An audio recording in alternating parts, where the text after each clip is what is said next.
Estamos de regreso ya en Cuenca en Directo. Un gusto que nos acompañe en este espacio de entrevistas. Damos la bienvenida a Juan Carlos Almeida Pozo, secretario general de la Vicepresidencia de la República. Bienvenido por la ciudad de Cuenca. Y vamos a tratar uno de los temas que nos compete, es el tema de la consulta popular que está pues ya a puertas justamente en nuestro país. Bienvenido, Juan Carlos, un gusto que esté por Cuenca para analizar el tema de la consulta. Justamente el fin de semana el Consejo Nacional Electoral dijo que todo está a punto y que nada va a cambiar el camino de lo que se viene, que es la consulta popular que fue anunciada ya días atrás por el propio presidente Lenín Moreno. ¿Cómo está la situación? ¿Qué es lo que ustedes piensan al respecto? Buenas tardes, Karina. Saludo a todos los cuencanos y cuencanas que nos ven, que nos escuchan. En efecto, la consulta está encaminada. Lamentablemente se tuvo que ir directamente al CNE una vez que la Corte Constitucional omitió expresamente dar su dictamen respecto de la constitucionalidad de las preguntas. Jurídicamente hablando, lo que ha hecho la Corte es dar un dictamen favorable tácito, lo cual está previsto en la Ley Orgánica de Garantías Jurisdiccionales y Control Constitucional, y en función de eso las preguntas son las que se plantearon desde el presidente. La consulta se va a llevar a cabo, como se conoce, el 4 de febrero. Domingo 4 de febrero. Y la idea es que la ciudadanía, más allá de votar a favor o en contra de los personajes que promueven la consulta, esté consciente de lo que realmente implica y qué se busca al pedirle al pueblo que se pronuncie respecto de esos temas. Ahora, muchos sectores sociales, populares, partidos políticos que eran de oposición al régimen ya han determinado en realidad su apoyo hacia el sí. Muchos sectores, y todavía hay otros que están pues obviamente apoyando el no. El propio partido de gobierno Alianza País, en las últimas declaraciones del exmandatario Rafael Correa habría mencionado, lo sacamos en el primer bloque de información, dice: Correa denuncia intentos de destruir Alianza País, que los propios miembros o exmiembros del partido, miembros actuales de Alianza País, estarían tratando de destruirlo, y que esto obviamente ellos van a empezar, dice, una campaña fuerte por el no. ¿Qué es lo que se viene en próximos días con ello? Bueno, y yo creo que hay una suerte de casi un consenso a nivel de las organizaciones políticas, de las organizaciones sociales y de la ciudadanía en cuanto al apoyo al voto por el sí en la consulta popular. ¿Por qué? Porque la consulta lo que plantea básicamente son luchar contra la corrupción de manera real, reinstitucionalizar el Estado a través de la pregunta 3, sobre todo dándole vida, forma real a un Consejo de Participación Ciudadana totalmente inoperante y además dependiente, y además generar en este momento histórico que vive el país, condiciones de alternabilidad para fortalecer la democracia en nuestro país. La reelección indefinida como figura hay que analizarla en cada momento, y dependiendo si es que a cada pueblo le conviene o no en función de sus coyunturas, de sus momentos, etc. En el caso del Ecuador, la permanencia durante muchos años de las autoridades en el poder lamentablemente ha desencadenado casos de corrupción que son de conocimiento público y que hay que combatirlos de diferentes formas. Una de esas, estamos seguros de que va a ser la generación de alternabilidad, de que la gente sepa que el poder es momentáneo, que somos momentáneos en el ejercicio de los cargos públicos y que por ende no se generen desde la percepción de perennizarse en los espacios, generarse acciones que son incorrectas. Sobre lo que ha comentado el expresidente Correa, yo creo que en efecto los intentos de destrucción del movimiento Alianza País existen y desde hace rato, pero no por parte de Lenín Moreno, sino de otros personajes, yo diría que ni siquiera de Rafael Correa, sino de otros personajes como los que lideraron el movimiento en los últimos años, ¿no? El caso de la exsecretaria ejecutiva Doris Solís, que prácticamente ella nos lleva a este momento crítico en el movimiento, con un manejo nefasto del tema organizativo, del tema de formación, y ahora pues Alianza País, la dirigencia legalmente reconocida en el CNE, ya se inscribió pues por el sí en la consulta popular y vamos a trabajar por eso. Ahora, yo le preguntaba también en torno a que nos queda un mes y medio para lo que va a ser la consulta popular, y lógicamente pues también han sido ya bastante claros las, declaraciones por parte de quienes estarían dentro del partido de gobierno, de la situación que se vive. ¿Qué es lo que va a pasar con el no? En realidad usted dice más fuerte es el sí porque obviamente tiene más tendencia y sobre todo todos los partidos de oposición al régimen antes están apoyándoles. Pero en este sentido, él no va a tener también su fuerza y presencia porque ya va a empezar la campaña. Es más, ya se están momento dando a conocer algunos criterios en torno, sobre todo a las preguntas que usted acaba de mencionar. No conozco de ninguna organización política que se haya inscrito por el no. Alianza País, como le digo, fue la primera organización que se inscribió por el sí.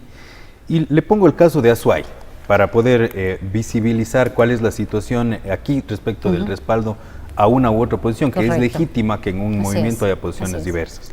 Pero aquí, de los 17 miembros de la directiva provincial, 14 se han manifestado a favor de votar por el sí en la consulta.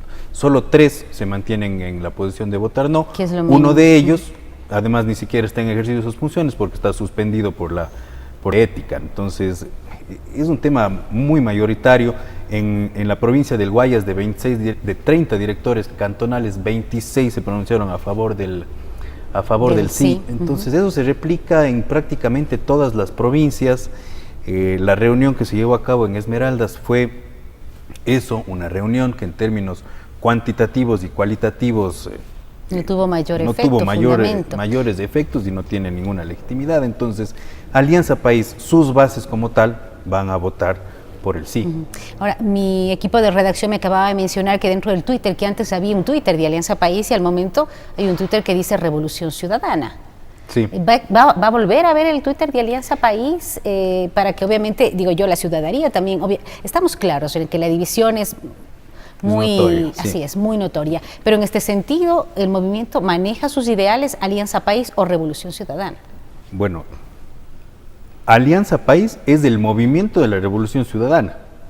El tema de las cuentas de las redes sociales, cuanto de las cuentas bancarias, que se están manejando todavía por quienes ya no están en ejercicio de las funciones, es un irrespeto a la propia militancia y además puede implicar, yo diría que incluso puede tener repercusiones penales, porque si yo ya no soy el responsable del manejo de una cuenta bancaria sobre todo, ya no hago retiros de cientos de miles de dólares, eso tendrán que rendir cuentas a la ciudadanía y yo creo que los dirigentes en funciones deben analizar incluso la posibilidad de acciones penales, porque es un total irrespeto utilizar cientos de miles de dólares sin tener ya la facultad legal para hacerlo. Sí quisiera abordar con usted también un caso que obviamente está muy cercano al partido de gobierno, es la situación del presidente, del vicepresidente que no está en funciones. Según expertos, Jorge Glass debería ser juzgado por más delitos. 6 años es lo que se podría estudiar en el caso de Jorge Glass. El criterio en realidad pues de la Secretaría de la Vicepresidencia en torno a este caso particular. Bueno, yo creo que ese es un tema en el que el Ejecutivo como tal ha sido muy respetuoso de dar los criterios jurídicos porque, mire, eso es un tema y eso creo que hay que trascender. Antes la función ejecutiva ejercía de manera real, muchas veces consciente o a veces inconsciente, influencia sobre las otras funciones. Y en este caso concreto yo creo que hay serios indicios, muchos de ellos públicos, otros que están en el proceso, que nos hacen pensar que hay responsabilidades ahí de los diferentes implicados. Eso lo tienen que definir los jueces. Nosotros en la vicepresidencia como tal estamos en el ejercicio de un encargo.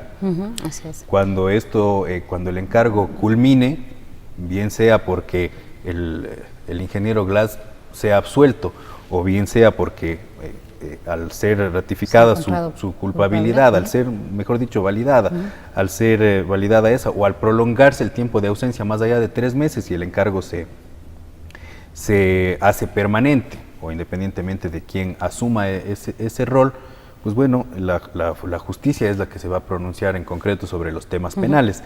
Se dice que deben ser otras las figuras, no solo la asociación ilícita, sino el peculado y me parece que el cohecho. Sí, así es, 3 delitos. Eso implica jurídicamente que el fiscal debe haber hecho una valoración respecto de los indicios que tiene, cuáles son los delitos que se pueden imputar. El peculado, por ejemplo, porque se habla mucho, se dice que a Capaya se lo ha sobreseído del peculado.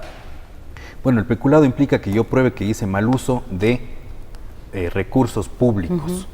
Si es que no es el caso que al parecer se ha podido probar, ahí lo que hay es coimas y una serie de otras cosas que configuran otro tipo de delitos. Yo creo que ahí hay que dejarle a la justicia que cumpla su rol, aunque yo sí creo que la ciudadanía debe empoderarse de dar seguimiento a eso para que no hayan temas políticos, sino sea jurídicamente que se demuestren los hechos. Y los que indicios se fiscalice están también. Públicamente, me parece que hay serios indicios.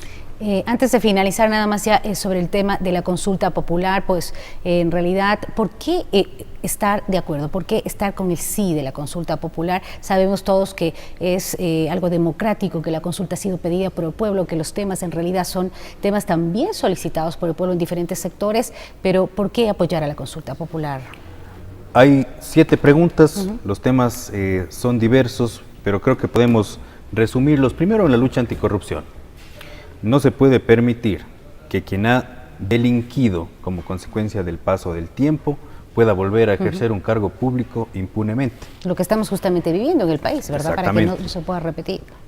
El tema de la reestructuración del Estado, ese Consejo de Participación Ciudadana, en el que se da más puntos a alguien que viene haciendo una maestría en el exterior que a alguien que ha ejercido, por ejemplo, dirigencia barrial, dirigencia de trabajadores en el país, y además un consejo que responda a la ciudadanía, no que le responda al Ejecutivo. Usted ve que ahora coincidentalmente los miembros de ese consejo son muy cercanos al expresidente o a otras figuras. Que exista total independencia. Y coincidentalmente han ganado esos concursos.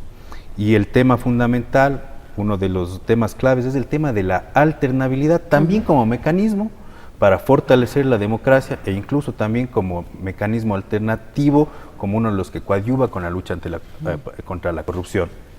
No nos olvidemos también el tema de la imprescriptibilidad de los delitos sexuales contra los niños, niñas y adolescentes, que a veces se deja de lado siendo uno de los más importantes de la consulta. Y el tema minero también, que compete muchísimo, sobre todo a la provincia de La Suay. Queremos agradecer muchísimo su presencia, lo tendremos nuevamente por acá, siempre abriendo las puertas pues para conversar de lo que se viene, que es la consulta popular, un hecho ya en el mes de febrero. Juan Carlos Almeida Pozo, secretario general de la vicepresidencia, ha estado con nosotros. Vamos a la pausa, tras el corte, más en Cuenca en Directo.